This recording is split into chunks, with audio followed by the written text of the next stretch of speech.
So I don't need to tell you that planning and goal setting for 2021 is going to be trickier than it's ever been. And that is what we're going to explore on today's episode of Real Retail TV.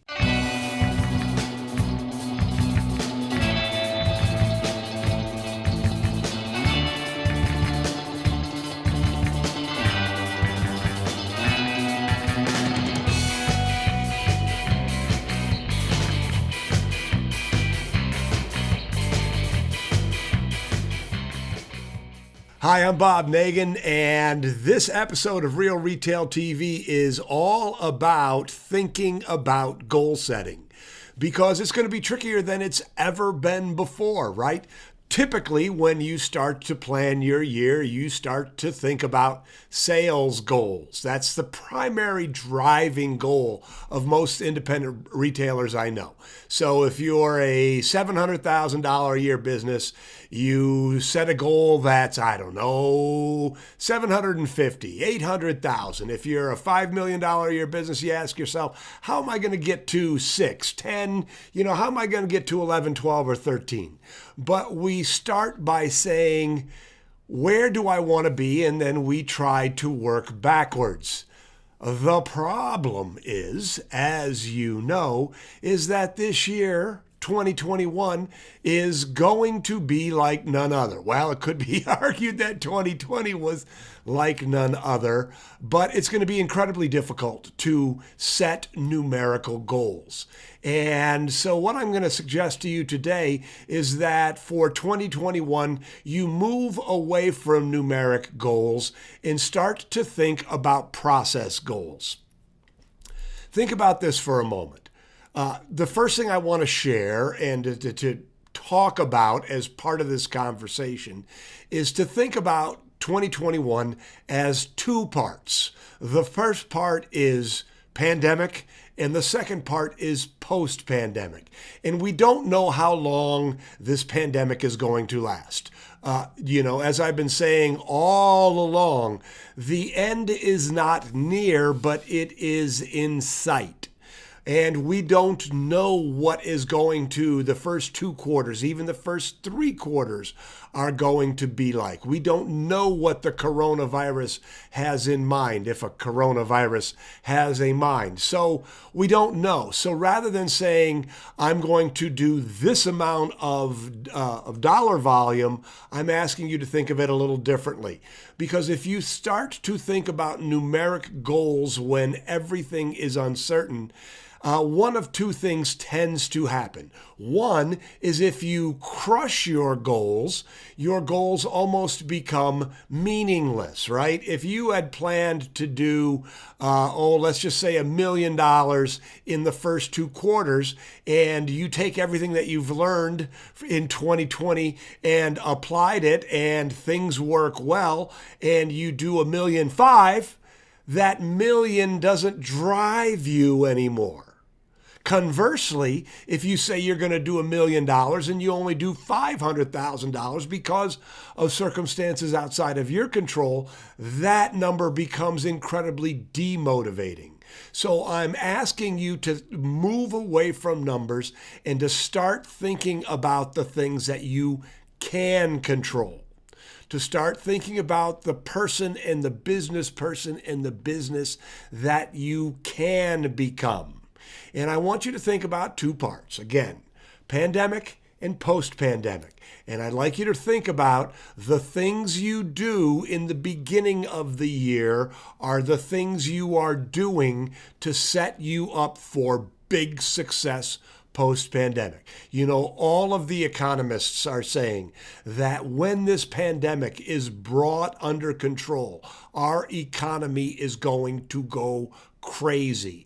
And I can tell you that if you are a good independent brick and mortar retailer who applies what they've learned in 2021 or 2020 to post-pandemic 2021, you're going to be rolling in it. You are going to have a third and fourth quarter, whatever that post-pandemic time period is, like nothing else. All of the things that you have done are going to come back to you in spades, and I am going to be so happy for you. But let's talk about what that means. So the first thing when I talk about process goals, I want you to think about the habits that you can create. You see, when you create habits, the habits lead to results. Goals tend to be numeric and they tend to be very, very specific. But again, it's uncertain. So rather than saying, I'm going to do X volume, say, I'm going to create these habits so that I am positioned to take advantage of the future. So let's talk about a couple things. First of all, let's talk about personal habits, because personal development leads to business success. The better you are as a person, the better habits you have personally, the better positioned you are to run the kind of business that we're talking about here. That great business, that post-pandemic kick-ass business that you have in front of you. So a couple of examples. If you're an anxious person, if you feel a lot of anxiety, a habit that you may want to develop, a process habit, would be meditation. You know, when you get anxiety under control, you're able to make better decisions. You're able to live a better life. You're able to be more present with your team, with your family, with yourself. So that's an example of a habit, a process that will lead to better results.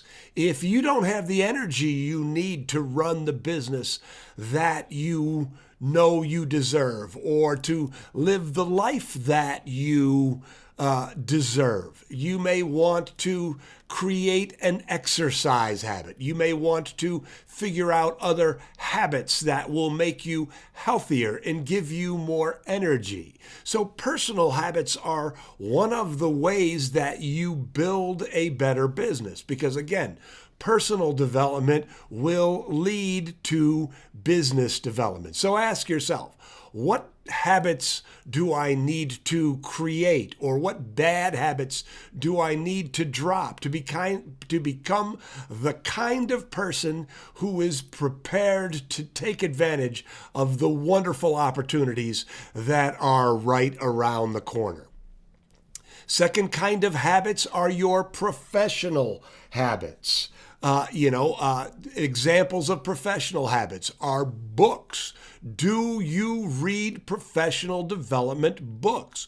You know, the great Les Brown has been reading 30 pages a day his entire adult life. That is a habit that serves him well.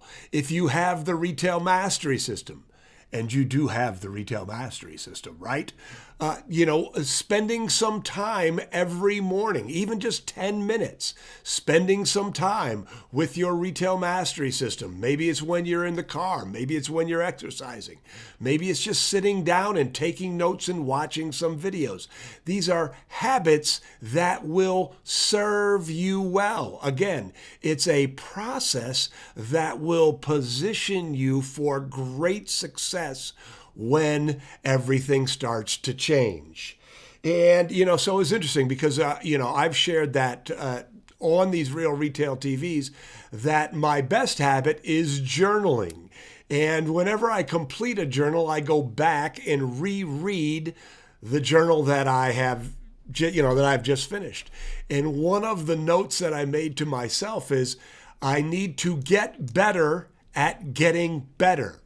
And that's what I'm suggesting to you, that creating these habits, are a great way to get better at getting better.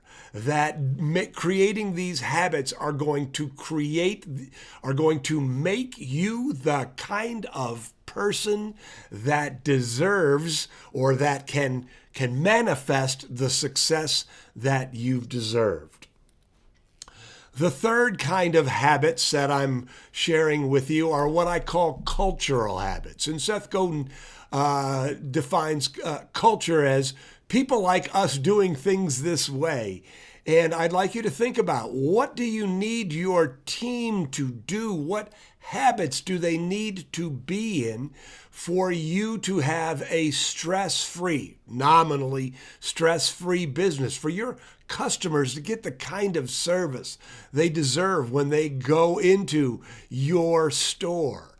And examples of habits, cultural habits, non-negotiable standards, are things like completing the open and closing checklist to standard every single day, having you or your store managers engaging in sales coaching every day, the 10 pennies from the left pocket to the right pocket. What habits can you drive down as a leader into your team so that your business runs better, your customers get a better experience, and you make more money and you have more fun? So again, ask yourself, what habits can I create that are going to help our business run better? And the final thing that I want to share with you is what I call big structural pieces. When you think about your goals and planning for the year, you may want to ask yourself, what are the big chunks that will make a big difference? It could be something like signing up with Management One to help you with your planning. It could be going into your retail mastery system and creating that training manual that will, give you give your team members the foundation they need to be successful in your business. These big chunks are the things that you do that are work in the beginning, but pay. Our friend J.B. Glossinger had a great quote. He says, grind now so you don't have to grind later.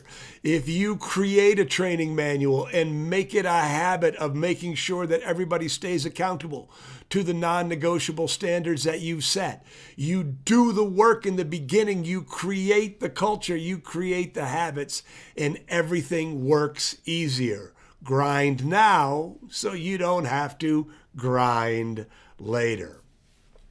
So again, just to wrap this up, I think that 2021 is going to be an incredibly tricky year, but I also think that it is filled with amazing opportunities for you.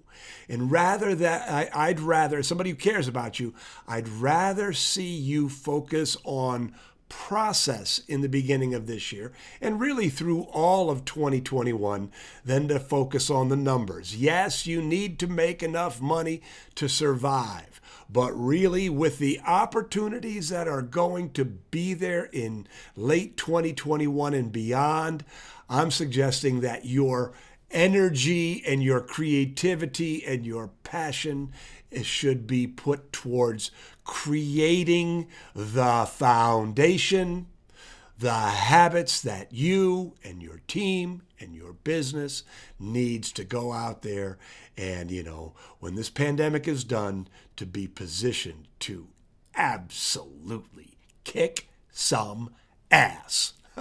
All right. If you have any thoughts, questions, comments, I always love to hear from you. Put them down below. I'm Bob Nagin. Welcome to 2021, baby. Hold on to your hats and we're going to make it all happen.